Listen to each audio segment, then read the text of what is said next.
Yo, Betting Nation, thank you for joining me. My name is DMB and you are listening to a video for In-Play Trades. I am really sorry, by the way, I didn't do one over the weekend on Saturday and Sunday. To be honest, I kind of forgot. I actually kind of forgot to do an in-play video. I mean, it's part and parcel of my normal day. I don't know what the heck happened. Anyway, I had lots and lots on. So, yeah, apologies for that, guys, but I'm back and I will be doing one every single week. So, today I've got a back to lay and a lay to back. I'm only going to show you the lay to back. If you want to look at my back to lay, then you must listen to the podcast. It is a really good one, by the way. So listen to the podcast, The Betting Guy.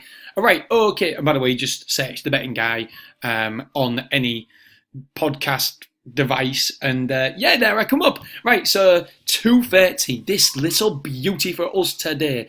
It's in my local course, Beverley. How did I find this one? Thank you for asking. Well, basically, I found it by just basically going for the Beverley card. That's all I was doing, and then I used my in-play trade software to just double check it. So I went to 2:30, and here we are, a list of all the horses details, 2.62 on Betfair, and so I just basically had a look, and I was like, it became second and only went down to 4.1. That's interesting. Let's have another quick look at this. Normally, one of my strategies is, in a maiden race, I always like to do a horse that has, as a back to lay, I normally like to do horses that have had experience, because experience counts for a lot, and I mean a lot, when it's on the racetrack. Normally, it's just the way the horse actually carries itself through the race. Oh God, sorry if you can hear my kids screaming and shouting them in the bath.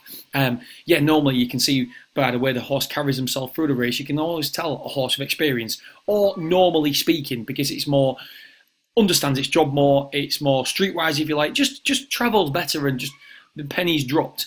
Anyway, Mr. Fudge is completely different. Forget what I've just said, because I'm doing a later back on Mr. Fudge. And here we go. It's got a decent draw, Mr. Fudge, today. Now, I can't remember what stall it was now. Let's have a look. Mr. Fudge, drawing stall 10, it was on the inside. Near the rail. Just watch this horse. Here we go. Ready and off. Straight away, if you see the horse's head, it's up in the air. It's kinked a little bit. It's been ridden along straight away, and it didn't really ever get on the bridle. Look, still being ridden along. Forget these horses. These are just trees out there. They're not good at all. They're not ever going to win a race. You watch there be a champion hurdler in there or something. Look, it's 3 furlongs from home, and it's never ever comfy. The speed is too long. It is definitely travelling the worst out of all these horses here. Just maybe gets back on an equal footing there. But the fact that look at the horse's head as well. The horse's head's just cocking a little bit. And it actually stays on. Now, I like to see horses that stay on, purely because we know that this horse has been off a bridle for a long time, but then ended up staying on. And so that, for me, is a great later back, because look at the horse's head still. Finally figured out its job. But the way it went through the race, it's not something that you can alter overnight in one race. I mean, it might do. The experience might have taught it a hell of a lot. But the chances are, we're talking for value point of view. Yeah, there's a chance, obviously, that this horse has run well since, couldn't run a lot better this time because it's learnt from experience.